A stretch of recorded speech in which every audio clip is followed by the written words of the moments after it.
One, two, three. Ladies and gentlemen, welcome. It's Saturday. Well, actually, maybe it's not the morning. It's about noon where I'm at. So yes, noon. any other part of the world is probably even later than that. But welcome Saturday morning live style with your guys here at Podcast Juice. My name is Michael Dean, but I am not alone. We bring in the fellas. They're not on video, but you can certainly hear them. Big, Sexy, and Saxer. How are you? You know, you say fellas, it takes me back. I'm going way back to Trouble Funk. Hey, fellas, yeah. Don't tell me I don't remember that one. That was I know the band. Man. I know the group. That was the cut, man.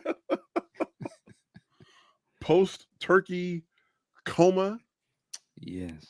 You know, lining up some music today for some critical listening. I put on Facebook and Instagram that I got my copy of Mobile Fidelity Sound Labs Thriller.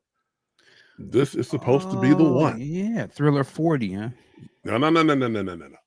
This is not the 40th anniversary. This is what Mobile Fidelity does. They've been doing it for years.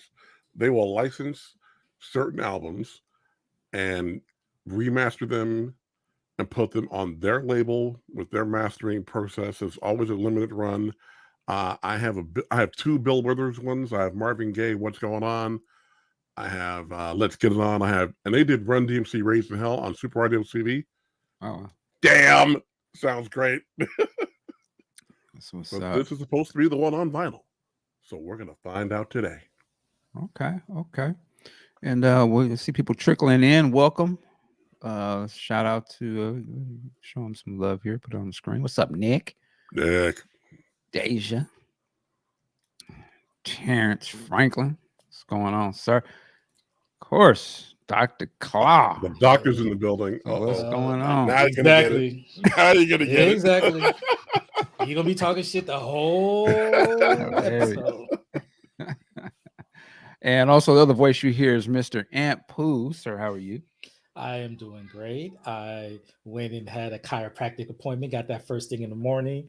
It's amazing these small women, the damage they can do to your body. God damn. Oh, woo. Yeah. Chiropractic. Look at Mike over there with the dirty mind. Small women shame, or I don't know, is that a backhanded compliment? Or? It's a compliment because goddamn, I was like, please, I'm up there screaming, stop, please, please. Yeah, she told me to suck it up, stop being a bitch. Pause. Wow. All right, neuro massage. I ain't mad at you. And I got my daily Stoic reading in for today. And I must admit, today's lesson was definitely needed. I needed to hear that and absorb it. What were you reading? I'm sorry. It's called The Daily Stoic, 366 Meditations on Wisdom, Perseverance, and the Art of Living. Shout out to my homeboy, Brandon Peters. I keep getting his last name. He hit me up on this. He said, this is the key line I got for this. Because we want what they have, or we want how things could have gone, not what we happen to have. We're all here and we're all going to leave this earth eventually. So let's not concern ourselves with petty differences in the meantime. We have too much to do. And I like that. I was like, oh, damn. Okay. Yeah, you're right about that. Right about that. Man, that needs to be read every time someone enters the Discord, right? Oh, you want me to post it? I'm getting better. I am getting so much better. I don't need to be the Discord champion of the whole wide world. Nope, that doesn't need to be me. Well, let's we want to give a shout out to Terrence Franklin. Thank you for the super chat, sir. $10. We appreciate that so much. And also we want to give say some more what's up people coming in. Soul Product, what's going on? Norvis Long, if I'm saying it right. Happy Thanksgiving. Stacy, what's up? And hold on, let me jump in here. Mika, so how's everyone? Can you all please talk about Michael Jackson too? And I hope I see him live, Prince. But we can talk. We just started talking about Michael. Big Sexy just got the super deluxe audio remix version. Does she mean of Michael Thriller. Jackson #2 or Michael Jackson as well as Prince? Because I'm like, there's a Michael Jackson 2? There you go. I don't know. Oh, also a member of our team, of our family here. We call him Day Dropping, but Ernie Wiles is his government name. What's going on, sir? Ernie was out doing his thing, getting his fine dining on. That's what Ernie's been up to. Talk about Prince whooping MJ and ping pong. That is a great story, though. But we're not necessarily here to talk about Michael Jackson today. But we are just having some fun and have some good things. But speaking of real quick, the Thriller 40 release, did anybody listen to any of it? Or one thing I definitely watched, and I had posted some clips, was the 4K version of Thriller. Like, man, that was spectacular. I thought that was excellent. It looked like it was brand new, like came out today. Did anybody else get a chance to see that? Yes, I did. Yep, I did as well. It does look amazing. Yes, it does. Yeah. One of the first things that come to my mind after I watch it, I'm like, man, we really, can you imagine seeing some of them classic Prince videos, crystal clear like that? I was like, I hope there's a push one day. Even if it's the Purple Rain era videos, I don't care, but they love Sexy Live. That's what I want to see. Well, I mean, in terms of that, I'm talking about just like the music videos. Oh, music videos. Okay. Yeah. That would be crazy, man. Undertaker. I think it should be Bad Dance. Bad Dance would be dope too. Yeah. Any of them really, like just 4K versions. Those videos would come alive. So I'm telling you, like just watching some of the it's not even 4K, but just watching like Purple Rain, Under Cherry Moon in HD, sort of quasi upscaled, looks fantastic. So I can't imagine what a true 4K Prince would look like. I'm hoping under the WB leadership that in 2 years they do a Batman 35. I mean, come on. It's right there. It's just printing money. Come on. I've seen the future and it will be.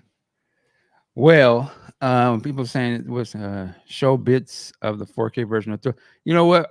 I would, but then behind the scenes they be like copyrighting and all this kind of stuff, so we're not going to do all that. But go check it out. It's on YouTube for sure. Actually, it's Thriller and Beat It are in 4K. I'm not sure why they don't do the other ones that way, but definitely go look at. There's a lot of great fan made Michael Jackson 4K videos, like Smooth Criminal. Fantastic. Okay.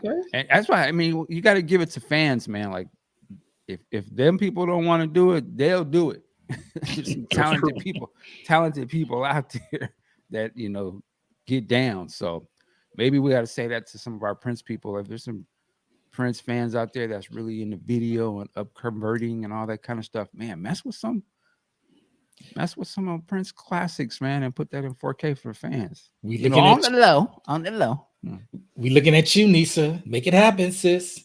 Wow, just putting people's names out there. It's an odd play, but she's skilled with stuff like that. That's all I'm saying. I got you. Different generation. Somebody put Bad in 4K quality. Yeah, absolutely. Listen.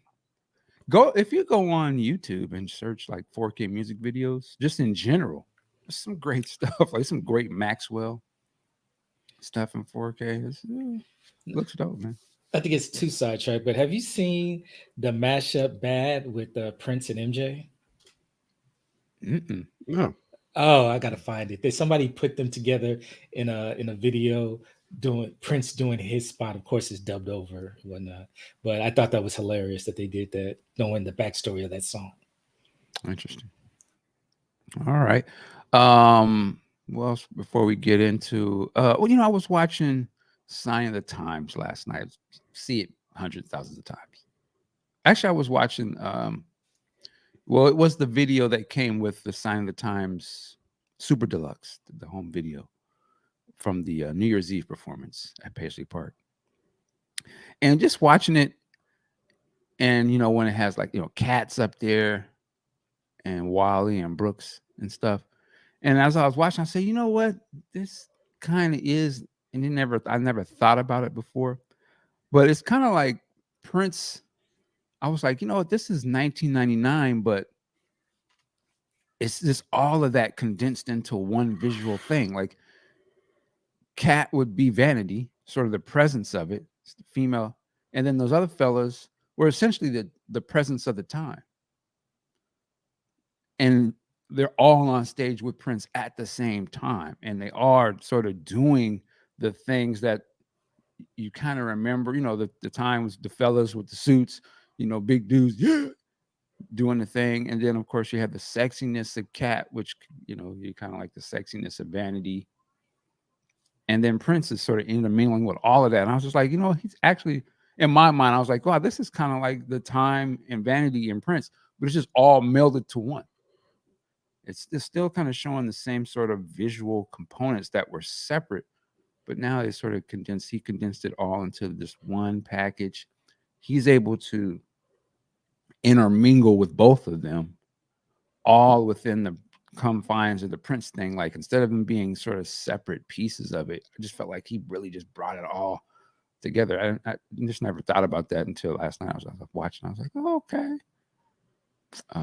And just like tripping out, like so advanced the presentation of Prince at that point was compared to everything that had came before it, and just really seeing like, wow, dude. I mean, and what I mean by that is like, if you watch the way it starts was just him by himself, Sign of the Times, a song. And you're so used to it being like this big spectacle, but it just condenses it down. Like, yeah, I'm a superstar. I went from underground to the top. Now it was like he came out. It was like, yo, this is still Prince, the jam and everything, but this dude is like, it was like he was more mature, or he was like it was serious or something. Like, yo, I'm present myself as like a serious artist, if that makes any sense. Like, and it's so fine tuned that it's like, yo, he was dope before, but now it's like, this guy is ridiculous now. Like, you know what I mean? Like, it's that good. And then when it sort of goes from one extreme to the next, because he was the slow down solo performance, the Sign of the Times, bring the band, and then it just jumps right to this huge spectacle rock, sort of rockabilly rock thing. We're playing the Sunshine. And then it just blows out, and then it comes back again, like kind of slows it down, Little Red Corvette, and then just totally flips the script and goes to Housequake. Like, James, you know what I mean? Like, you'd never seen Prince like that before at that time. And then, as crazy as that performance was, and as high energy and funked out, he totally, without even skipping a beat, goes boom right into a slow jam. Like, the total opposite of everything you just saw. And I was watching it, and I'm like, I'm out of breath watching it and hyped. I can't imagine, like, he just able to change the total tone of the performance and of himself into some slow jam shit. I was just like, yeah, he was really killing it. Like, you couldn't really there was nothing to compare to go from that extreme and it be that good. And I'm rambling a little bit, but I was just, sometimes when you watch these performances, we see them so many times, it's hard to overlook what's actually happened. And if you just stop and look at, like, God damn, this dude was operating on a different level of what he had done before, and it's super exceeding at it. Like, and just like I was looking at that, I was like, you know what? Yeah, I can see why you couldn't really fuck with that, because you would have to be so seasoned to even be at that level, and it'd be hard to start out to catch up to that, because he had so many years of being on the road and doing performances and playing, and you could tell he'd just been probably just practicing amongst everything else that's going on in this world. He's still practicing and getting better. So anyway, I don't know if you guys ever thought about shit like that. It's just a random observation. Saturday morning, I'm just See how we could just be talking about some Prince stuff, man. But that's what we're doing. Hold on, let me jump in the comments. Shout out to Deja Black Megamind coming through with the perspectives. Hilarious. Hey man, we just talking about Prince. You dig? So the comment. You can also get to see hints of what Prince would do next with this Love Sexy production. Absolutely. Yes, you did. Yes, you did. All right. Well, one of the things I wanted to have us talk about a little bit is there was a young lady that came out recently and was saying that she was on tour with Prince back in the day. Young lady is Jasmine Lewis, if I'm saying it right. And let me see. Actually, let me not see that.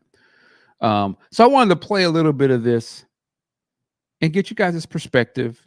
And also we'll give some commentary. And I've been seeing some feedback about this online. And it's interesting. So bear with me while I get this queued up. And what's up, Dorothy Edwards? We see you. Happy surprise to just come across this. I finally catch live. Yes, we are here. Welcome. All right, here we go. Player. How he got a female years later. Wow. All right, I toured with Parliament. I toured with Funkadelic. I toured with the Ohio Players. I played for Prince's first female bass player. Hold on, let me stop it right there for a second, and then just make sure you guys can hear that. Okay. Hello. Yes, I can. Okay. First of all, let me just say shout out to Holding Court Podcast. That's where this clip is from. I don't have that brother's name in front of me right now, but salute to you, sir, the brother that puts this show on. I've seen this podcast a few times before. Real good dude. He's came out of Master P camp. So a lot of love to you, brother. I'm a fan. And shout out to Jasmine Lewis. I'm aware of her more as an actress. But here's the thing. So she was talking about this thing is called touring with Prince and being signed to his label. And as you say, she started out saying, hey, she was on tour with some of the legends. So here we go. Wow. And so for him, I toured for him and for just a year, though. That was just to get out of my Paisley Park deal because he wanted me to be an artist and he wanted me to be something at the time that I didn't want to be. Like Vanity? Yes. Yeah. He saw that, but he saw a music. He saw Sheila E. and Vanity smashed together in me. I could see it. And I loved Denise. I loved her. She was awesome. For sure. She wasn't the talent that he wanted, but she had everything else. Right. And he wanted the talent that Sheila E. had it as a musician. Yeah. Mixed with a look. Yeah. That Denise had. I could see that because Vanity was dope. I liked her, but she couldn't really sing, but she had the look. She had charisma. She had personality. She had all that stuff. She was dope. So he wanted to turn me into a combination of those two and basically be naked on stage. And at the time, because I was a female playing a bass, which is a male-dominated instrument, and I was young, I was like, I'm not trying to be out there and just be a girl in heels. Like I wanted to be more than that. Yeah. I get the appeal of it now. Right. I ended up doing that later. Right. But at the time, I was like, no, you need to take me serious. So I was like, look, I signed, and I wanted out of my deal, and he wouldn't let me out. And how I got out was touring with him for a year. Wow. So what kind of guy was Prince? A genius, a scary, amazing genius. Why you say scary? Because you didn't know what he was going to do. You couldn't predict him. There was pieces of you that wanted to, but you couldn't. So it's best to let it go and just figure out what he was. A perfectionist. He would change clothes before he would walk in a studio, not feel his outfit. Us, we're just waiting there. Could be all night because he'd go home and change 15 times until he felt the moment. Really? Wow. And then he would play. And then you either stayed or you had to go. If he could pick your instrument up and play it better than you, which he could, all of them, you needed to go. Really? Yeah. He was, I learned more than anything with him. Anything about not just what I did as a musician, but my attitude. Sort of, he was an all-encompassing performer. And I learned a lot. Like I needed to be the best at what I did because he was the best at what he did, and he did it all. So was his, like, behind closed doors, was he the same as his public persona, or was he different? He liked to cook. He liked to play basketball for real, and he did it in heels, and he did it better than anybody I ever saw. Everybody says oh my that's God. true. But that's 100% the truth. I watched it. He'll do it in the middle of the night too. He get everybody up out of their bed. We going in the back.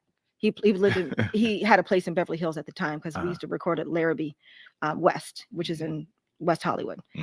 And he would get out there. Everybody get up. Wow. We going to play basketball. He could really. I heard he ran his ship with an iron fist, though. You know, that he pretty much. It was his way. It was strictly my vision. You do it my way. Yeah.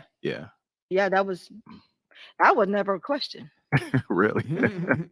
Not if you wanted to stay. Wow. Yeah. So let me.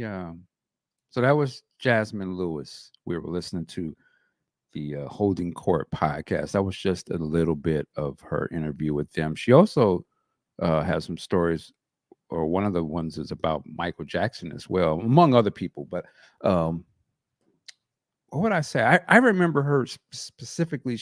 I want to say she played Ice Cube's wife. In Barbershop. Yeah. Beautiful, sis. Let me see if we can bring her up here so y'all can see who we're talking about. But while I'm doing that, just any thoughts? Go ahead and bring that in. The thing that I thought was interesting is when she mentioned how she wanted her to be dressed seductively, I guess for lack of a better words, and she said she was against it, but I believe she said something like, "Now I do it," or something to that effect. It's kind of interesting how that. I wonder if that's more of an indictment on pop culture and music now, or if she's saying she regret not getting the full Prince shine because of her reluctance to go with his vision for her. Okay. Yeah. One of the things too, I was trying to figure out, and somebody says Larrabee was in the 90s. It would be great to have a frame of reference of the time she was speaking about. I had to step away. She didn't mention when she played with him for a year. What year it was? It didn't say. But she said she played with him for a year. I think she did say that, yeah. Or went on tour with him for a year or something like that. Yeah. I'm raising the eyebrow to that one. You don't think it was a year or at all? Which part? All right, let me ask this. Everybody in the chat, has anyone seen her play with Prince? Let us know in the chat. Yeah, I don't think. And so that's part of some of the I guess the pushback of the questions I've been seeing is people are just outright like, I don't know. But my thing, here's the thing, real quick. Why lie? If I was to go with that narrative, say, okay, maybe I'm curious, like what would ever possess somebody who obviously there are people that say, yeah, she's a bass player. I've heard of her. She's a musician. Obviously, she's an actress, has got stuff out there. Why would you think that she would lie? Yeah, I was thinking the same thing too. It's like, how is this benefiting her to say that she was in? When you could easily be like, kind of like cut down, like, well, sis. Again, I'm not saying why or why not. I'm just saying, has anyone seen her? And the thing is, did I miss anything that she said negative about Prince? No. So that'd be my other point. Is like, it's not like she's doing something salacious where she's saying something salacious like, and yeah, there's more to come in the book that I got about my 1 year with Prince.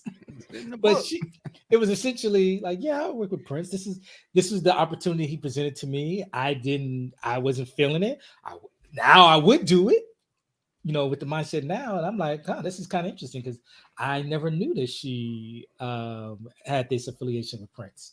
And as we all know, come on, Mark, come on, Mike, we got eyes. We can see what he saw in her. Stop. And she had talent. Yeah. I mean, let's keep it a buck. Doesn't go against, I mean, I can see the reality of it. I mean, like you said, looking at her, and if she can play something, yeah, I'm not. And knowing what we know of Prince, absolutely. She fit the description. Look, I'm not saying anything negative about the girl. She is fine. But, She said she was the first female bassist. Okay. Right. The two bassists that we've all seen and heard are extraordinarily good. So where's she at? Well, I mean, she went into acting, I mean, let's keep it a buck, Mark. Acting pay more than music. Yeah. Okay. In a general sense. But again, if you play with the guy for a year, I'm not, again, let me be clear. I'm not saying she's a fraud or anything like that. I'm just, like Mike said, just give me a reference point. Give me a time window here so we can maybe find out what she played on, what period of time that was. Right. But I ain't never seen the girl. Michael Sanders, right. And I think that's something we got to be very careful as a fan base, is anything that we ain't, it wasn't in this book, or I ain't never heard it. There could be a lot of that. We got to remember that Prince's camp back then, very secretive. Like, people didn't talk about their experiences back then. And just because what she's saying is not in the canon of material that we have read so far doesn't mean that is true. It's not true. Could she be having some things mixed up that she says? Absolutely. She's very a human being. We talked about the last time we talked about Eric Michael Dyson. There's some questions on certain things that he says. And let me give y'all an update. Michael Dyson actually reached out to me after we put that up and wants to come on the show to explain his side. So that's an open door for that brother. No, I'm just saying, just letting people know, like, we can question things because we haven't heard about it, but that don't mean it didn't happen. Like, there's a lot of things about Prince we still don't know. I'm sure there was a lot of people that were around him that we would probably be shocked to know, or that they were doing this. So I mean, we just got to remember, we wouldn't, and half of us ain't never met or talked to the brother, or even been in his presence for a long period of time. So who knows what kind of fine ass sisters he got, and just outside of camera view. And to that point, I bet the majority of people that are questioning her either have no idea or totally forgot Lizzo was in the Prince camp. She got that cosign. A lot of people don't know that or forget, and she's credited on a whole ass album. A whole ass album? Yes, that's how the youngins say it. Again, she's got those credentials. Now, my man Joey Day said in the chat, he pointed out, I even forgot about this one. He pointed out that Rad was even in a photo session, and she was in the musicology video too. And next thing you know, you blink, she was gone. Kat Dyson didn't hang long either. Who's Rad? I'm sorry. Exactly. See? She was an Asian woman who played keyboards for a hot minute. Yeah, and there was probably people that maybe there were musicians that didn't ever get the camera shine, but maybe they had always was there at the at Paisley jamming, or just sitting on the side, or watching Soaking Up game or something. Patrice Rushen, she had that, as far as I know, that one shine in the electric chair live performance, but that's all she wanted to do. For a minute. She was doing her own thing. Yeah. So I mean, to me, I don't see a reason to question this, because again, I don't hear anything salacious. Well, you can question. She's not putting it down, and it's kind of interesting. First, because we already said she fits the profile of a Prince female protege, and it's just kind of interesting. The only thing I might want to question is like this period. I think we'd have to assume was in the mid to late 90s, and I'm like, he really tried to put her out there dressed scantily clad, but at the same time, it's like, wait a minute, he had my type out there like that. So yeah. Listen, that's why I like Prince. I ain't mad at you, Prince. Shit. I don't know what y'all talking about. I'm gonna put you in the band. I'm gonna get you your own album. You just hang around with me, Just hang there. That's it. Just be around. I need to be able to. I need to be like doing that and look and see a fine ass sister. Right? Yeah. Oh, that's right, Danily. Yeah, he would be very disappointed to how she's turned out. Oh, What are you talking about? that I just saw Deja Green. People forget Prince co-signed Lizzo and Danny Lee. Is that my saying her? Now that's the young lady that was in the drama with the baby and all that. Oh yes. Oh yeah, no.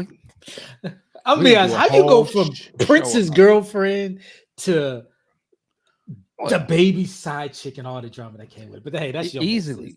That's your mess. Easily.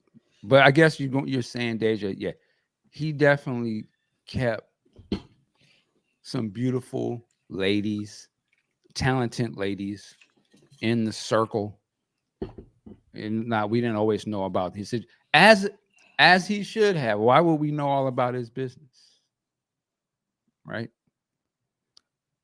So the other thing too, some people was hitting me up. Mike, you been seeing the conversation? Yeah. And I'm still always taking notes to see who's the first to jump out and kind of chastise and question old girl. We'll keep notes. We see it. You see I don't know. It's a coincidence. It's not a pattern, but it's like we're gonna give sis the benefit of the doubt. Would you question stuff? It's healthy to question, but we're not gonna be like, we're not gonna go in. You know what I'm saying? Because we don't know. That's the thing. We don't know. So it's hard to have an opinion. And like I said, we're just fans. I think we lost Aunt Pooh. Oh, here we go. There he's back. But yeah, we'll see. We'll see. Any other things on Miss Lewis before we go? And salute. And if you are seeing this, we got a lot of love for you. If you want to come on the show, we would love to have you on here. So just throwing that out there. You know what I'm saying? But yeah, man. Salute to her. All right. We'll switch back up a little bit. Let's regroup. And I see it in the chat. And yeah, we're going to get into this as well. I know y'all have you guys signed up to get the email and text alerts from the estate? Anybody, if you've done that, put a 1 in the chat. I'm just very curious.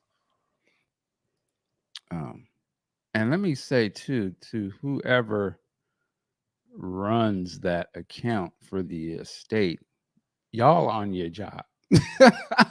I mean, man, I feel like I'm getting like texts at least once a week from Black Friday was coming up. They was really pumping the alerts out, but they on their marketing. I'm not mad. I mean, listen, I don't know. I don't have my queued up. This is a business. I see a lot of 1s in the chat.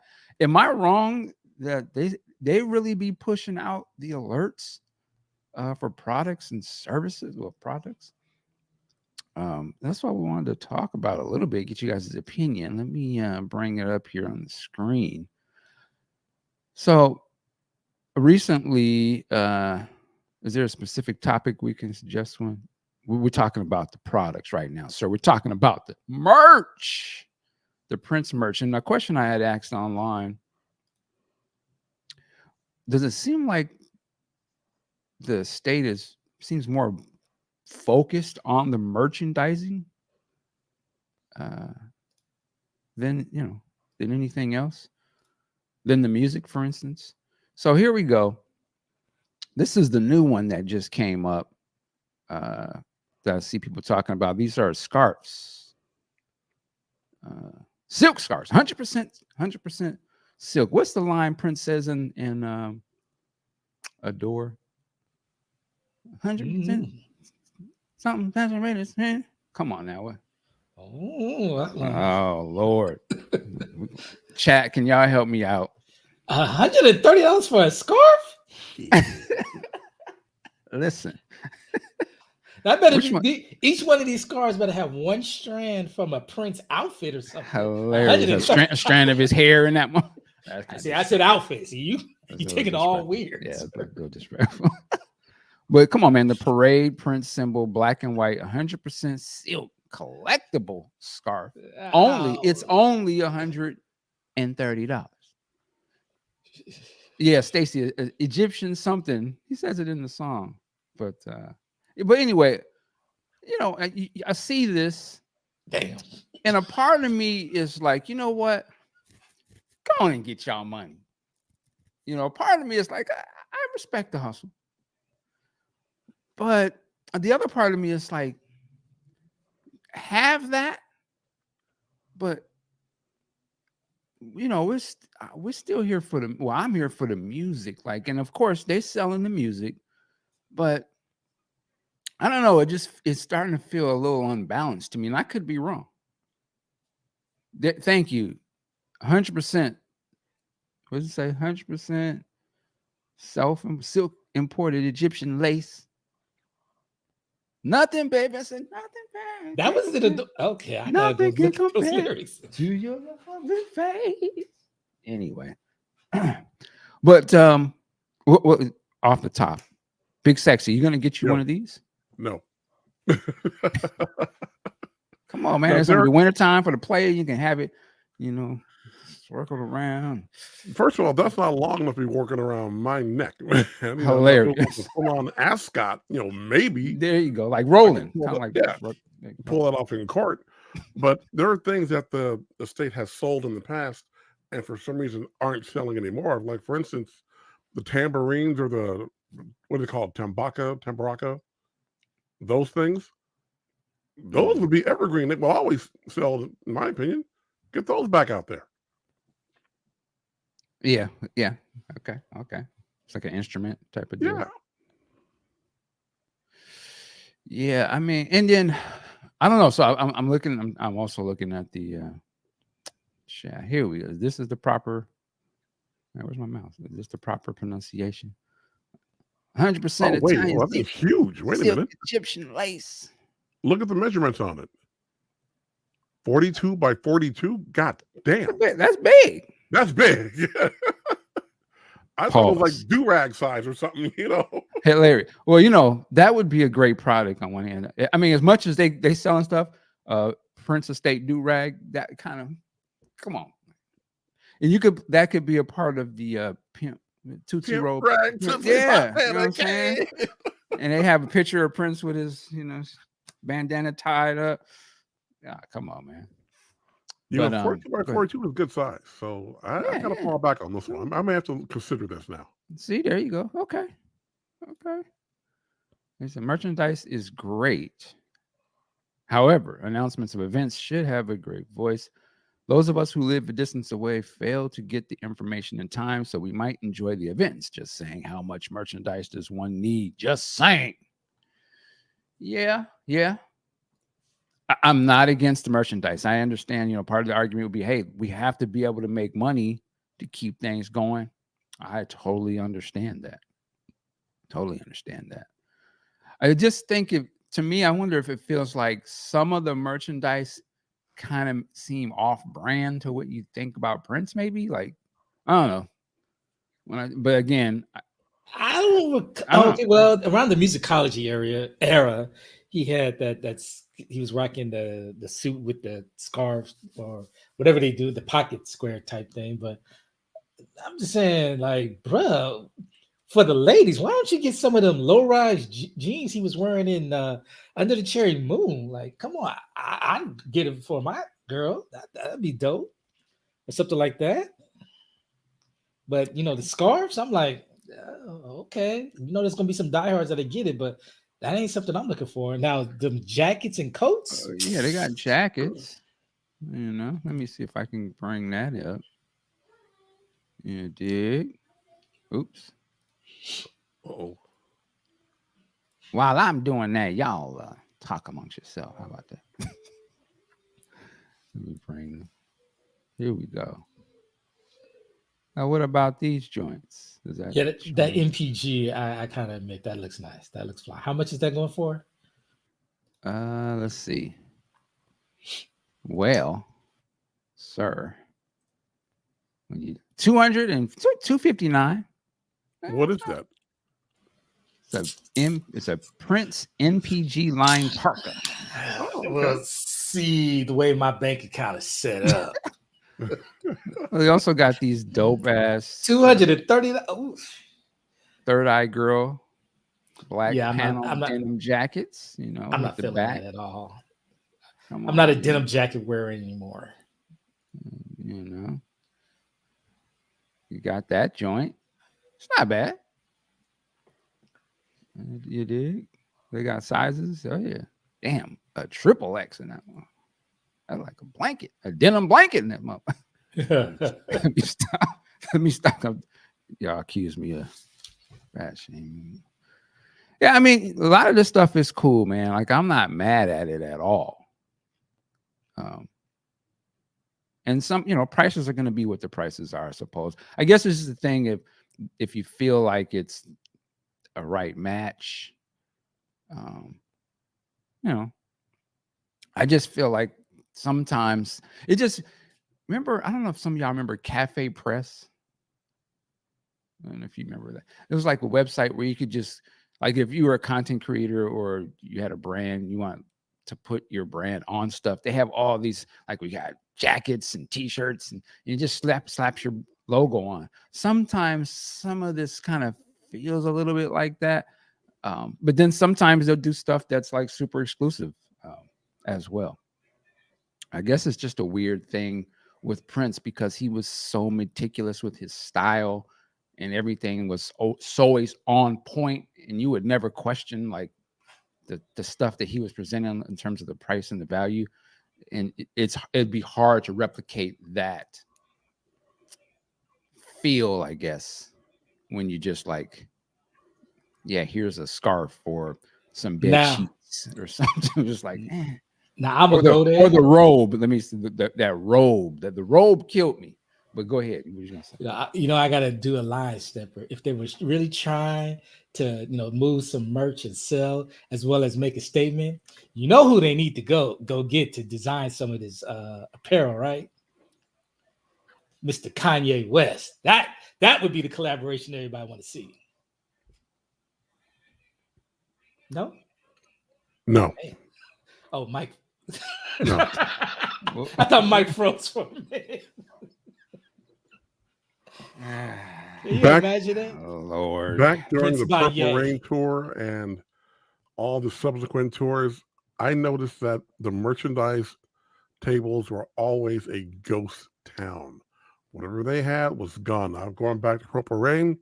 The little puppet thing he had in the movie, where are those? Those will just blow out of there. You know I'm right. You know I'm right. Ant, you getting the message, Ant? Lord.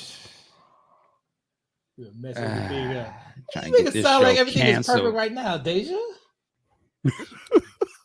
Ant will not be happy until the show is canceled. All credibility lost. Woo, Stacy. Okay, you got it. Somebody says I want that damn puppy. See? They put some of those out, they will blow out of there. I mean, yeah, I agree. The thing is, I would imagine a lot of this stuff sells out. I would think like some of the stuff. There's gonna be somebody's gonna buy something. There's always, so I get it. Maybe like as much as they're doing the email blasts and these products, they could do something where it's just one song or one video, and they put that for sale digitally, or they just spotlight that for a day to the fans or something. Like it could, still keeping it about the music and about all this other content that he's got. And just as much a push on that stuff as well. Go ahead. One of the items that I liked that they did that was about the music and was a great collectible to get was when they did the Do Me Baby demo and put it out on a cassette. Mm-hmm. I'd say do more stuff like that. Yeah, that would be cool. And there's somebody, and I think it was Chuck, and I've seen this being mentioned before, but people will bring up like Bruce Springsteen and how I guess he has a service for his fans where they put out like live performances. Yeah, Bruce does that. Neil Young does that. There was one from Miles Davis. And I've been saying Prince should be doing that for years. Yeah, and awesome. The more now I'm getting into that, like that seems like the most obvious thing. They're not made for mainstream audiences. It's just for the fan base who has money, and they don't have to do the super promotion. You really wouldn't have to do much in terms of, you don't need to get Bernie to remaster it, all of this type of stuff. You could take it as it is, really. And it's just for us. We'll pay for that. Like, we'll pay a premium for that. A lot of us would. But I don't know, just something to think about. I'm not complaining, but they should be open to different ideas and always be trying to understand what your consumers want. And I think we still need to have something like that. I see a subscription service or something like that. Yeah, man. Like, there's no reason really why you shouldn't investigate doing something like that. So that's what that's what I'm here for. I know a lot of people are here. We want that music. Or we want to see some Prince. I'm gonna wear the shirts. I'm gonna wear get the silk drawers. I'm gonna get the bath bed sheets. Whatever you want to put the symbol on, we're gonna get it. But we also want to get that music. That's something we just always got to remember. Like, so I ain't mad at them, but we just saying, hey, where the songs at? Well, you mentioned Bernie. Again, this could be a little esoteric, but again, maybe they should consider doing a limited license run for certain albums and let the Mobile Fidelity cats put their hands on it and do a little something with it, and like they did with Michael Jackson's Thriller. Because again, that's for a certain audience. It's not for everybody. It's for the hardcore, audio heads, and I'm sure those will sell real well. Yeah, I agree, man. So we just got to keep putting it out there. That's all. And we're putting it out there in love, so it ain't love. I'm not, we're not tripping on the estate, and we don't need to be running the estate and all that kind of shit. So, you know how they do online. So we ain't doing all that. But anyway, that's really about all that I had on the table for now. I'm seeing a lot of rehearsal footage. Of course, any of these movies in 4K, we definitely want to see that. I'm really shocked that Purple Rain is not out on 4K. Warner Brothers is usually very good about putting their classic movies in that format with the release. So curious what they're waiting on for that. Let's get into something else. Wait to hear your feedback on Thriller. Well, I will say this. I listened to some of the Thriller 40. It always sounded great to me, so I didn't really hear anything necessarily different. It's just a badass album. But like I said, we mentioned it earlier, the Thriller 4K. It's fabulous. I can't say that enough. It's absolutely fabulous. I think it's great that both of these cats get like these kind of special edition type releases. I'm a Michael Jackson fan, but I will bow down to the real hardcore ones who are, holding the Michael Jackson estate to their feet. You know what I'm saying? Like, they be on them. Like, I'm not mad at that type of stuff either. It's just because they love Michael Jackson, so I respect it. But it's dope that it's out there. Younger people do listen to this stuff, or they do notice it. I see it. You know what I'm saying? So it's good that it's still getting out there, and it's getting the proper respect in terms of restoring the classics, so you can see and hear them, and whatever is the top quality of the day. And I think that's great. Like, you can't be mad at that. Did they get everything right when they do it? No. But I feel like at its core, as long as they put that album out, in pristine quality so people can enjoy it and learn and listen. That's really all you can really ask for, man. That's what the artists, they put the album out and it was their work. So we get to hear their work in great quality. You can't ask for nothing more than that. Excuse me. But yeah, we say Dr. Claus said I'm in the Twitter spaces with them. The younger fans are on it. Yes, they are, man. It's good to see. I be watching some of these cats and they be doing the Prince reaction, like first time seeing When Doves Cry. Yeah. It cracks me up, man, because it makes me watch them in a whole different light. Because I'm like, okay, they're seeing this for the first time, and they have a very limited frame of reference for Prince. I was watching this cat watch the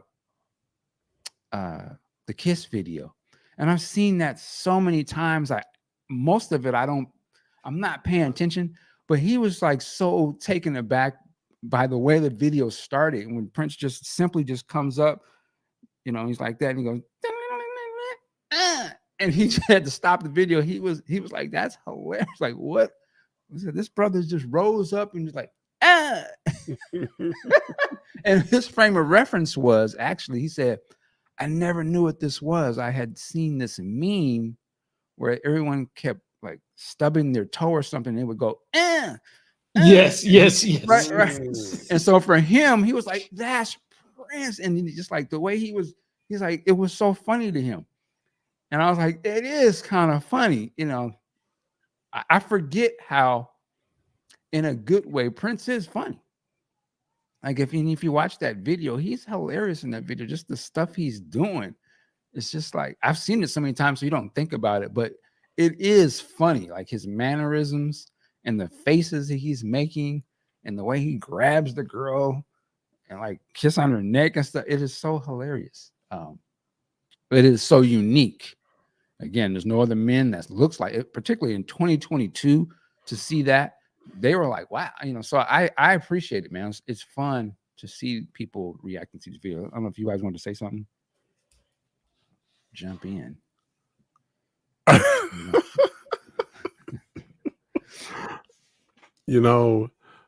There's so much going on. One of the first reaction videos I saw like that with these young cats, these young dudes were watching the Bruno Mars performance from BET Awards. And these guys are brothers, and they just were floored by this. I'm like, go ahead, guys, enjoy it.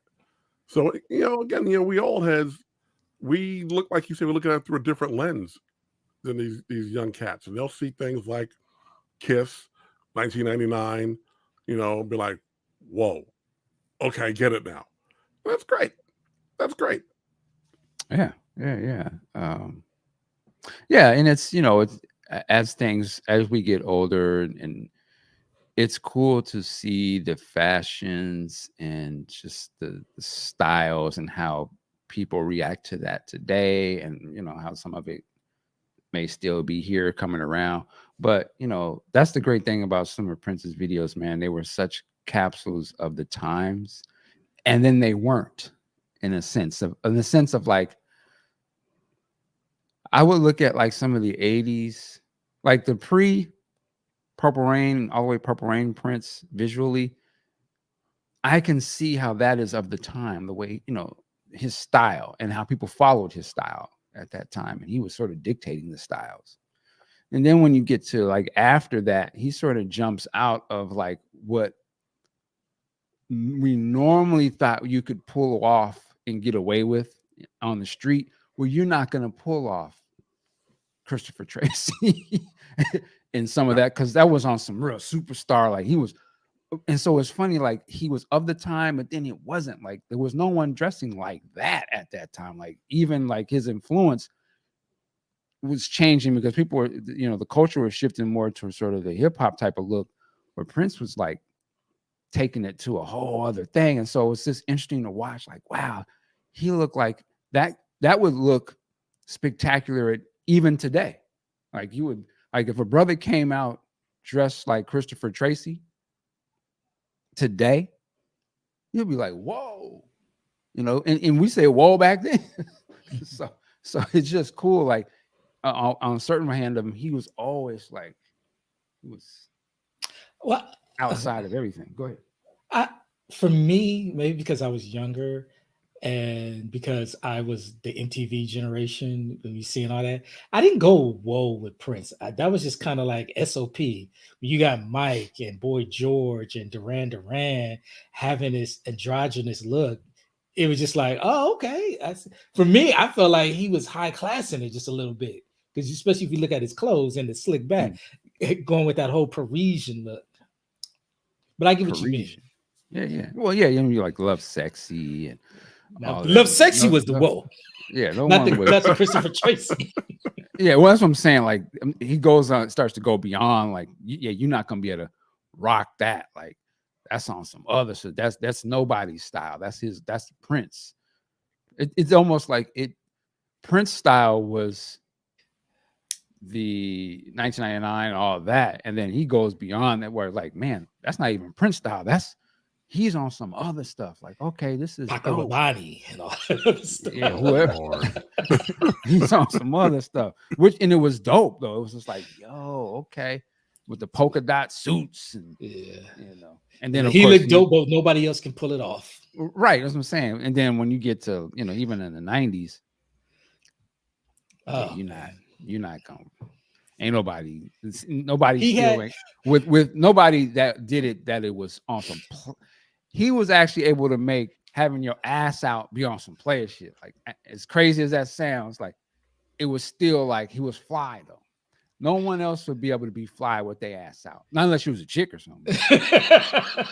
Yes. No man.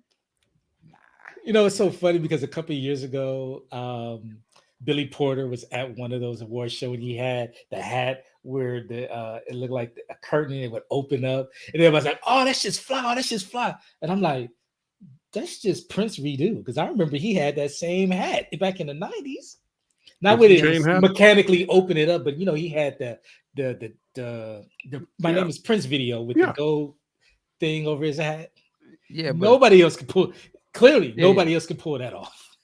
Nah, but see, Billy and they Porter, sold those at the website for a minute. He wasn't player about it. Females wasn't falling over Billy Porter. Yeah. Now some of you niggas might, but it's different. I saw him. No, I was just saying how they were putting it out like, oh, he was one of the stars of the red carpet with this unique, and I'm like, that shit ain't new. Prince did that 20 years ago. Yeah, that's different. That's a different thing. Here you go. Stop it. Prince came out. Even dudes was like, they would clown me on the street, but chicks is on him for that. Like, Prince just had a different aura about him, though. Exactly, baby love. That's your boy Ant. That's all I'm gonna say. Wow. No, I mean you have been on one today. You was what he needs to do is get with Kanye. Well, see, Billy Porter was the only one. Nah, I didn't say only one. I said people was on him for that, and I'm like, Prince did that shit. Baby love. And nothing wrong with that now. Oh, I'll call you onion head. Wow. No, my bad. It was cabbage head. My bad. Oh, wow. Relax. All right, man. But yeah, what's it say here? Prince took a lot of visual inspiration from Sly. Oh, absolutely. Look up some live performances of Sly and Family Stone. Looks like the early version. Yes, it does.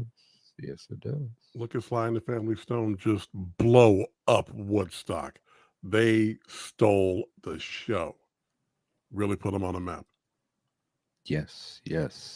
I always say he wasn't as androgynous as people think. Boy George was actually dressing and looking like a girl. Prince was just different and unique because you knew behind the heels and makeup he wanted women. This is true. Yeah. This is true. Well, what I meant by that, for me, I had no idea that Boy George was gay. I just thought that was just his act. And bruh. Bruh, I was 8 years old. Come on. I just thought that was just the thing.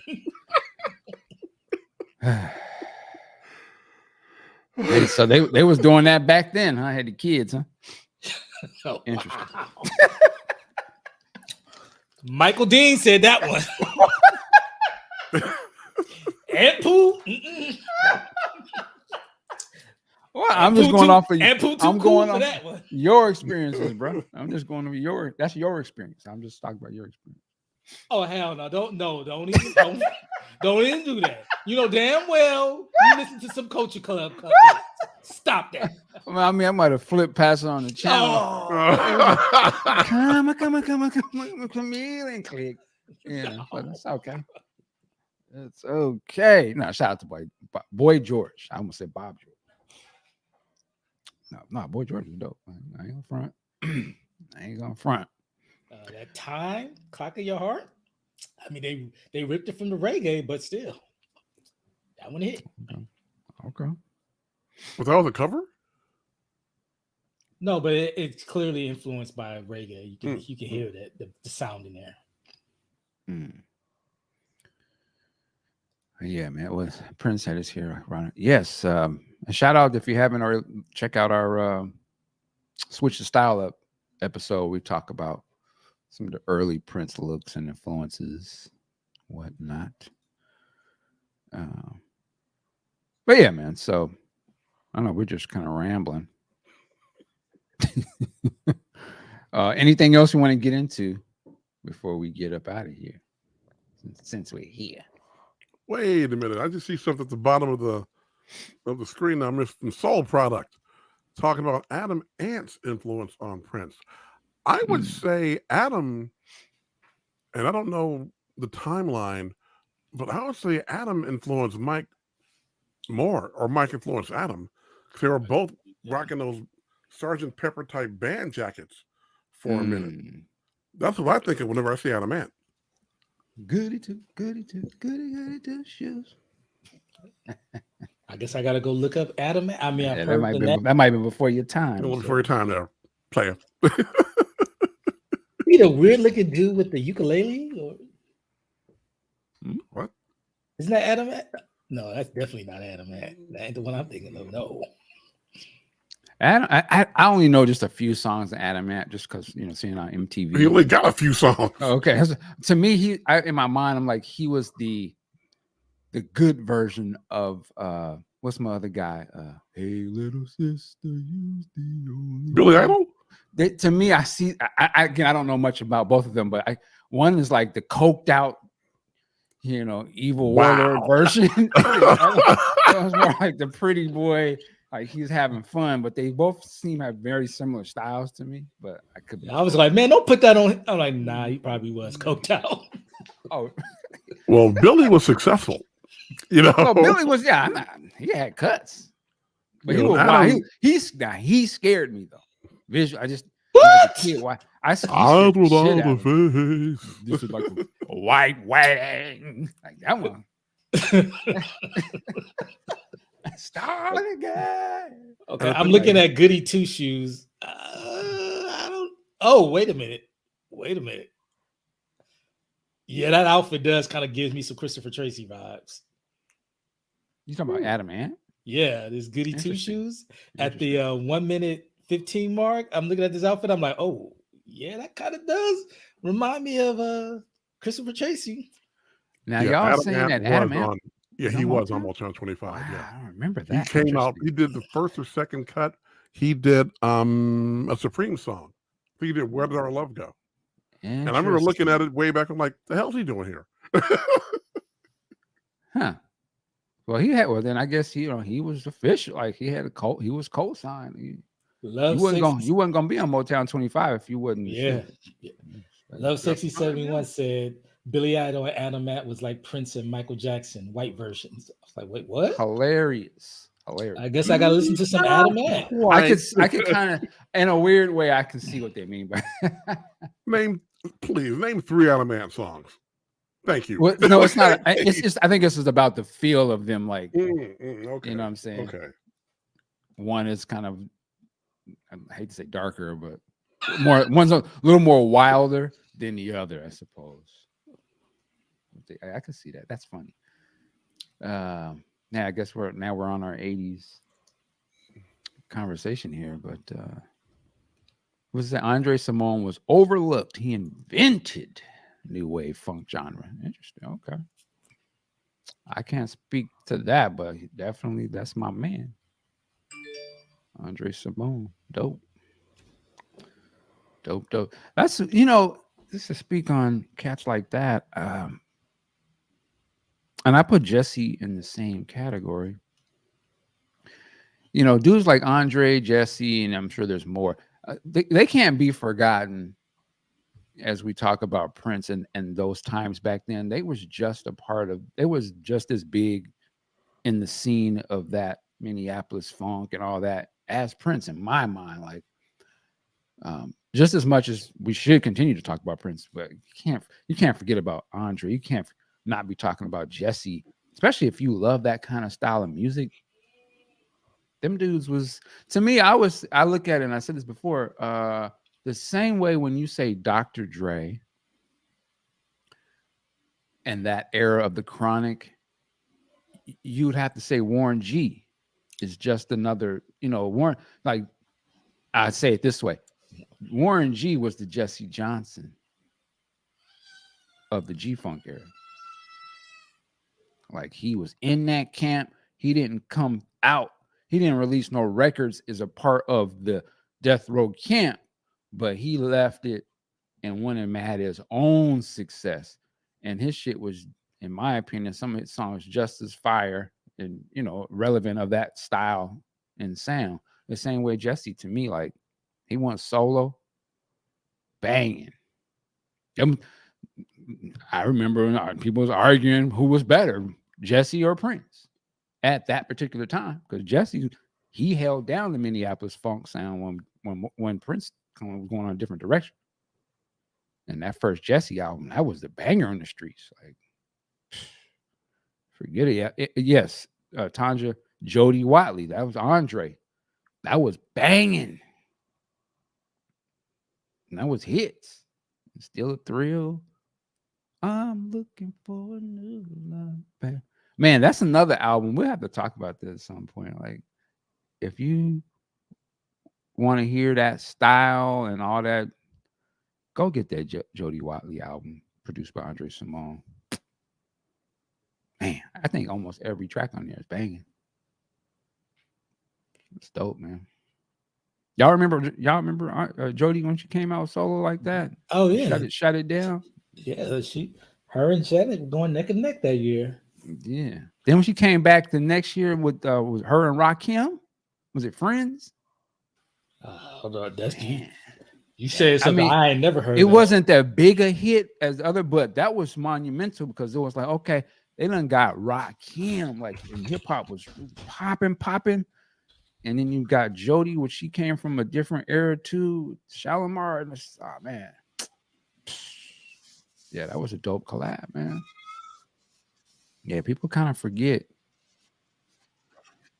that. But yeah, Sterling, Jesse, Andre, Morris, Jimmy Jam, etc. Yeah, man, all them cats. I mean, of course, all of them did their thing, which is remarkable that happens. But yeah, that was just as today, whoever are their circle of influence in terms of music and the sound. We always remember Prince, but we cannot forget that back in them days, it was all them cats. Prince was at the very top of it, but all them cats was hot. From the music, the look, all that, they dominated, and people was trying to sound like them brothers.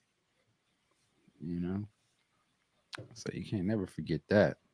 So yeah, shout out to Andre, Jesse, Alexander O'Neal, Jasmine Lewis, of course, Janet. You think about Janet, man. If they hadn't came with the whole Prince style, you wouldn't even have Janet like you know her today. That's a good point. That is a good point. Keep it a buck, man. Her thing, her whole thing. I mean, she would have been successful, I would imagine, to some degree, but take away the if Prince didn't exist, the Janet you know today wouldn't exist. It was based off of his shit, his lineage, his partners. You know, I was like, oh, you know, it was almost like an example of this to me is Timberland and Missy. And what I mean by that is, if there wasn't no Devontae Swing and Jodeci, you wouldn't even have Timberland and Missy like the way they came out of, and Genuine, they came out of Timberland's camp. Like he wasn't doing it right, so they weren't good to go solo. But I mean, they took that sound and that style, and they blew that up. They don't went off, and the whole other branch is created based off of them leaving Devontae and doing their thing. Same way Jasmine Lewis. When they got out of that Prince camp, their whole nother branch grew from the lineage of, oh, y'all was with The Time and all that, and y'all got that sound. It was Sherelle, SOS Band, Alexander O'Neal, Janet. And it touches New Edition. You know, I mean, so many different things sort of branch off of all of these things, man. So, yeah, just running my mouth. Y'all jump in at any time. Start talking. Shut up. And Sheila E., God damn it. Sheila E., man. Don't get me started. I'm with Joey. Sherelle had the sound first. Sherelle, yeah, absolutely. You can go listen to the Sherelle record and you be like, man, that sound like Janet. Well, that Janet sound like Sherelle. I always wonder how that worked. Maybe there's some interviews with Sherelle. I would love to be like, what was your perspective like when they drop control and different things? Like, you'd be like, that was supposed to be for me, or I don't know. Or maybe she was like, you know what? Go on, Janet, do your thing. But well, there was one song. There was an interview that Janet was talking, and there was one song that she heard Jimmy and Terry play. She's like, who's that for? It's for me now. I want this one. And it was a good choice, obviously. I could see something like that happening. Yeah. Let's say Tony, Ready for the World.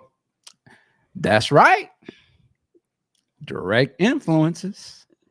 Oh, Sheila. Melvin Riley, man, he gonna always get love from me. Like that brother, I used to clown, but I ain't. Hey, listen, he did his thing, man. What's that slow cut they got? That's a classic. The classic. Love You Down? Love You Down. Yeah, that's. I hope he's still doing that to this day, man. They deserve it, man. That's from our time, man. Let me love you down. That was on some Michael. That was really on some Michael with some Prince few, but he was on both of them, actually. Same with them cats from Troop. Them brothers. And that I see one of them brother, he's still out here in the mix. He was behind some of the B2K stuff. Like, man, so you can just see how it all touches. But going back to that Tony and Ready for the World, yeah, man. Again, my youngins, go check out Ready for the World. You'll probably be like, oh, I kind of heard, oh, Sheila. We thought that was Prince back then, or at least it was like, oh, yeah, it has something to do with that. Or are they talking about Sheila E.?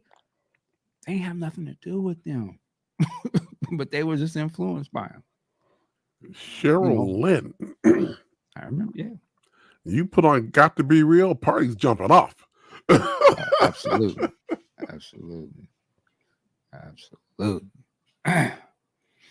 Yeah, man. So we're just getting here to get to talking now. Y'all got me thinking. And you can just trace all of the influence. Yeah, Digital Display, Ready for the World. That was.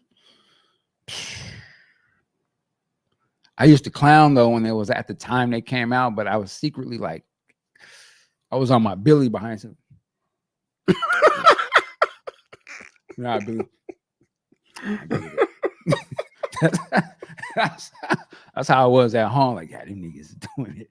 Oh shit. Okay. in the club with the hands up in there, doing a little fist bump thing he was doing. Hey. Yes, sir. But yeah, Ready for the World. It's called. Just going down the rabbit hole. And yeah, Jesse. His first 3 albums, they are part of the canon as far as I'm concerned. Did you hear? You say anybody remember Cash? You mean the Cash? Is that what you're talking about? You mean the Crash? The Crash? Oh yeah, right. The Crash. Donnie Simpson put them out day one. Yeah, I was on that day one. They were the original. Got canceled doing too much group. Okay, I need to know the story behind this. From what I can remember, one of the members of the band got caught up in some kind of like, it was an underage thing or something. Like, I could be wrong. I don't want to spread. Oh, must not have been a black underage. I'm not sure. It was something funny. Maybe somebody in the thing can do, but something happened where they had to just totally change the whole group. And their next album, it wasn't called The Crash no more. I can't remember what the name of the band was, but they had to switch it all up. Yeah, you got to rebrand that one. Yeah, that's and they came up. So they had a second album, but it was a different name. It didn't, and it was more of a New Jack Swing thing. But there was a song. What's the song called?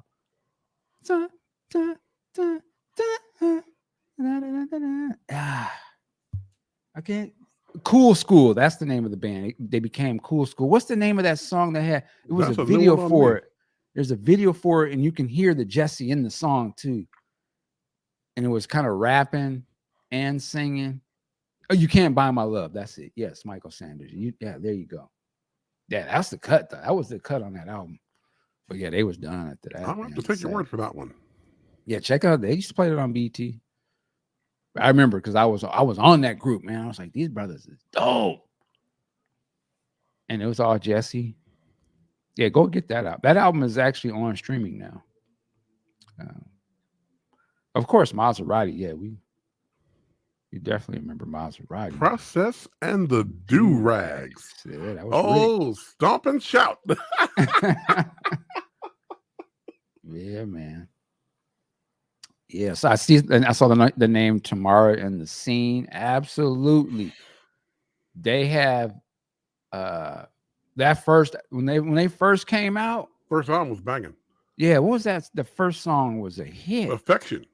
No, before that. Danced. Everybody danced. I was like, oh shit. That was Jesse. Everybody dance. Yeah. That was hot. And then, like you said, when Affection came out, I was in high school. I was the slow jam at the dances, man. Like, all I want is affection. That song. I always felt like that song could be covered or something like this. Yeah. That one could definitely be, redone. Man, that bass. That song is dope. That's 80s. That's that 80s funk. But man, yeah, Jesse had bangers, man. They wasn't pop smashes, but R&B and all. He was the dude, man. He was producing hits, man. Yeah, absolutely. Blueberry Gossip. That was the second Tomorrow album. I still have that CD too. Yeah, I think I only listened to it once. I just like Blueberry Gossip. The rest of it I couldn't really get into, but the song Blueberry Gossip was fierce. That's that Jesse. It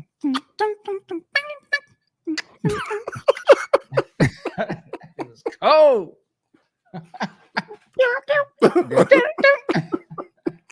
Yeah, man. Taking me back today. But yeah, Tomorrow in the Crash was Jesse's Vanity 6 in the time. Interesting. I can see that. Yeah. See, somebody mentioned the Deal again just now, and it was mentioned earlier. Deal first few albums was bad. And I never really listened to them. And I need to go back. Huh? Yeah, I mean, I know that Body I could Talk see was the cut. Really? Is that their first one?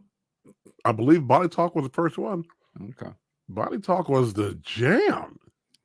I just know the two occasions. I just knew visually. I was like, yeah, it was almost like they was too much. It was too princed out.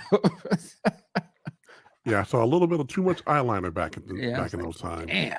Like them and Maserati, it was something visually about it. It was a little too much for me personally, but they had cuts. They was bad. But I mean, that just shows that was the heavy influence of the look. You know, that look. I was like, okay. Yeah, you're right, Joey Day. Jesse produced the Janet album before Control. He did the whole album, or was it just one of the singles on it? I don't know if he did the whole album, but he definitely had a hand in there. He was doing cuts. I know he did a couple of songs on it, but that album was whack. Oh. I don't think they was trying to lean totally into the Minneapolis thing at that time, which I think maybe they should have. And then, of course, Jasmine Lewis, like, here, hold my beer. We're going all in. What are you talking about? Yes. Oh, let's see. Definitely rest in peace to Don Newkirk. And correct me if I'm not wrong. What's this brother was clicked in with third base in there? That's what I thought I knew that name from. I think you're right. I remember hearing his name and seeing it on some records and stuff. Shout out to that brother. Also, shout out to Irene Cara, man. Irene Cara. Rest in peace. That was my girl back in the day. She was a legend. And back, I mean, I was still young, kind of, but I remember like she was like the shit. Like, oh, you know, Fame.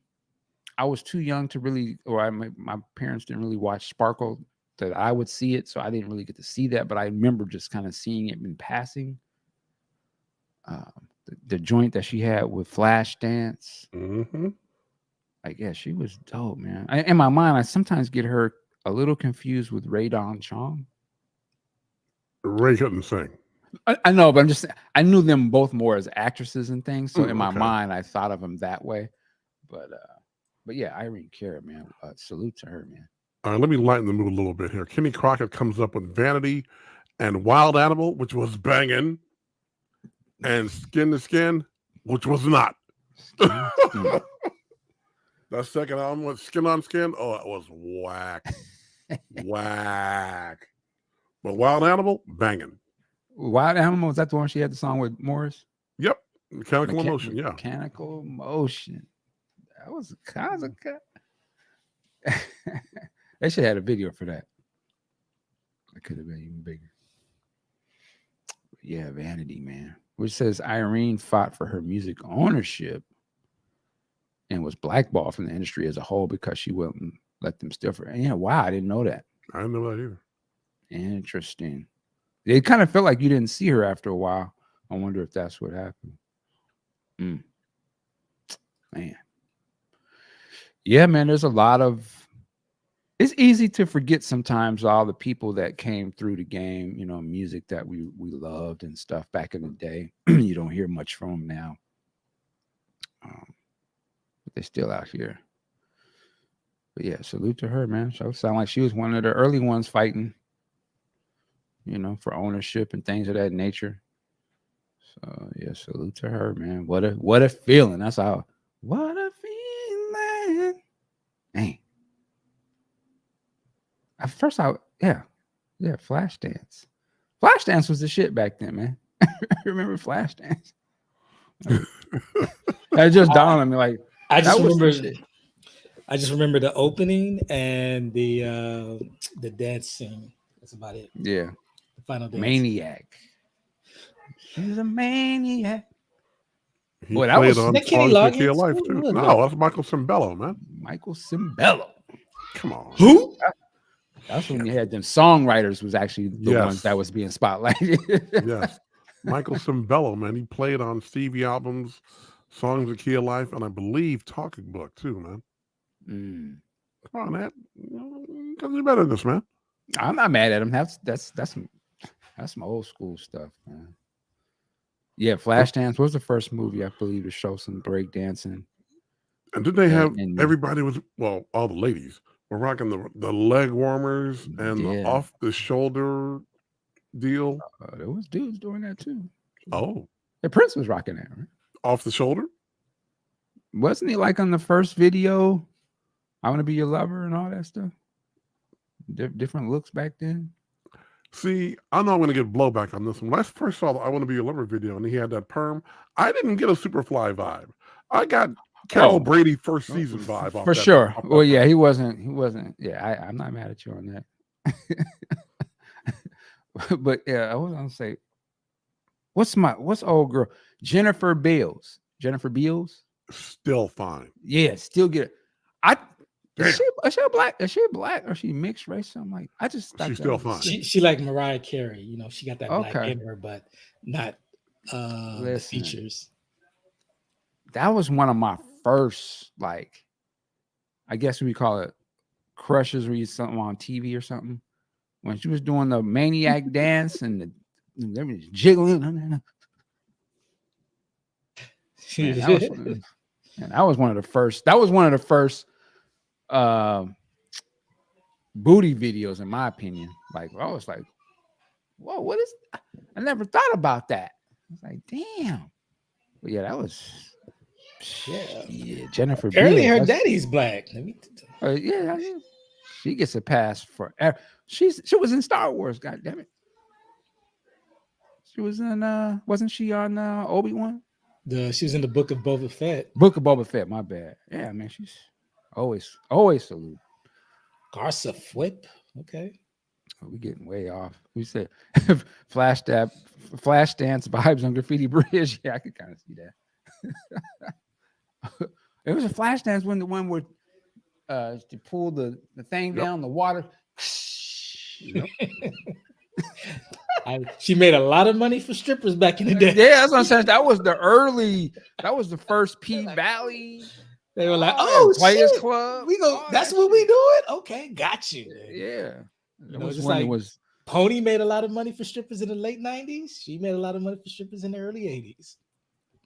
Yeah, but that's true. Jennifer did not do any dancing in that movie. No, but she held it down. But it's fine, and she didn't have to. For real. No, what's going to really confuse a lot of men is when you find out that was a man doing some of that breakdancing. That was the case. It was. It was. Like I say, you on one today, but hey, ain't nothing wrong with that. I feel you. I feel you. Man, gotta change the energy in the room. But that was a man. My dear brother, we love you. Why you get off? You don't mute your mic now, Aunt. I'm just bringing some backstory, bruh. You bringing up some back what? Wow.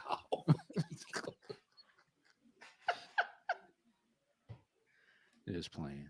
We just playing. She was actually the first pick as the lead lady for Purple Rain. Interesting. I never heard that one, but that don't mean it wasn't true, right? I could see somebody saying that though. She was pretty big at the time. Interesting. Yeah, man. Yeah. Was there any other, since we're on this lane, what was some of the other I guess we got to and Fame. We're talking about Irene Cara. Yeah, that scene is so uncomfortable with her having to remove her top and cry. I'm like, yeesh. Nowadays, they come in. Can you put your shirt back on? Wow. I like, it's not that. It's like, this is for the live action version of Cinderella. Did you get the wrong one? Say Ampu is on his Charlie Murphy itch. I don't even know what that means, but whatever. I'll take it as a compliment. Charlie Murphy is the man. Charlie Murphy is comic genius. Exactly. There you go. Yeah, Fame. Leroy. Leroy would be the man right now. If that came out today, Leroy would be the man. Yeah. He was kind of the man back then, but he would be Yeah, he'd be on. He'd have an album out, and he would probably have been acting the fool on social media. Hey, real quick, because we was talking about Purple Rain and whatnot, and Jennifer Beals being the lead actor. Did we ever ask Jill Jones how come she wasn't promoted to the lead? I don't remember. As opposed, it's kind of interesting that Vanity left. I'm like, how come he didn't go with Jill Jones in that? They didn't go with Jill Jones in that Apollonia role. Well, I mean, you probably wanted to feel somebody that had the look and feel of a Vanity. So you wanted to keep that same vibe. She had the look. I don't know about the feel because it's definitely. Well, she didn't. At the time, she looked like a badass white girl. Right. The blonde, she was that Marilyn Monroe style. You talking about Jill Jones or Jill Jones? Okay. Jill Jones versus, Vanity was. No, I'm sorry. I was speaking to I could see Apollonia definitely having a look, but as far as the feel of Vanity, I don't know. She. Oh, right. She didn't pull off that the sexuality as good as Vanity. Yeah, true. I see what you're saying. True, but nothing compares to Lake Minnetonka. And she had the right type of innocence. That scene would have probably played a lot different with Vanity, though. Yeah, I don't know. Has a different vibe about it. I don't think she wouldn't come off as being like some chick that would jump in the water, in my opinion. Like she probably had Prince jumping in the water. If you want this, I'm not jumping in. You wanted to dump them balls in the lake. It would have probably had Prince stripping down his goofy ass. Taking his bike and giving him a ride back. Right. Sitting there like, hey, wait. You can see this now sitting on the back of the bike. How the fuck did this happen? Yeah, that movie would have probably been totally different. Like she would have probably been gaming him and shit. Like he would have probably gave her an instrument. He's like, look here, Wendy, Lisa, you out. Yeah, you guys. I got something new for the band. You're gonna let her? Prince like. He's like, you guys are girls who like girls. I need a girl who like me. Hilarious. Wow. I'm joining Morris's group. What? You heard me. Or she would have been like, did I stutter? I said I'm joining Morris's group. I can see now. Well, how does this affect us? I'm still gonna get the draws, or well, we gotta see how that goes. Yeah, I mean, he got money. Yeah, he got money. He got money in a raggedy Cadillac. Yeah, but he got money. I can see him now. But baby, don't go. I wrote a song about it. It's like here you go. I think you could do this. Like, yeah. The Morris scene with after the Taste performance might have been different too. Where did I gave him the night off? Oh well, shit. What you working with? Let me stop. But yeah, I mean, hey, they all did what they were supposed to do. But you're right, Apollonia pulled. Yes, Andrew, she had a certain innocence about her that Vanity probably was just a different vibe. Like it would have been different. That's interesting to think about. If that movie would have worked the same way it worked, it could have been a different vibe to it. And we did a review. We talked about the original script and some of the parts that were taken out. I think that movie would have been even a more darker type of a movie with Vanity as well. Plus everything that they were doing in that script with the females too, when all lighthearted, with some of the slapping and all that kind of stuff. But it worked the way it's supposed to, I suppose. Yes, indeed. All right. Well, ladies and gentlemen, we could sit here and shoot the shit all day, but we're not. But we want to thank y'all for hanging out with us. Today on this Saturday as we are doing this live. And Big Sexy and Sax, are any last words from you? Yes, I'm going to take the afternoon and fire up the Mobile Fidelity Sound Lab version of the Thriller re-release. And this is not the 40th anniversary. This is Mobile Fidelity grabbing the masters on a license from Sony, making a DSD print of it, taking that print and running off 40,000 on 180 gram vinyl. And from all people I've heard from, this is the one. We will find out in about 15 minutes when I start listening to it. All right. And Pooh, any last words of wisdom? No, I ain't saying shit because all I want to do is clown me. So I'm gonna be on my Riley Freeman. Fuck you, fuck your headphones, fuck your candles in the back, fuck podcast on Press Live, and fuck our monetization. Oh man. Oh.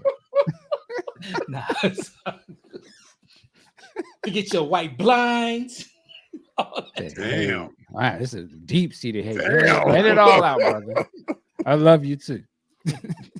Yo, a Kira shirt that you ain't hooked me up with a copy of. That'd be dope. Wait, whoa, hold on. I'm supposed to buy you clothes now. And you're the director, man. Where you the one plugged in on Hollywood, but I'm supposed to buy you shit. I see how it works. Well, I'm taking a cue from Eli. You don't spend your money. Hilarious. Fair enough.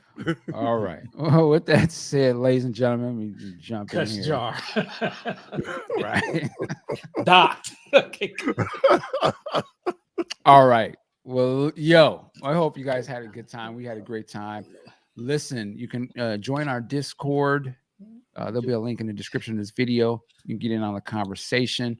Also, join our Patreon down there. You can get these shows early. You can get all the good stuff that we do and just help support what we got going on.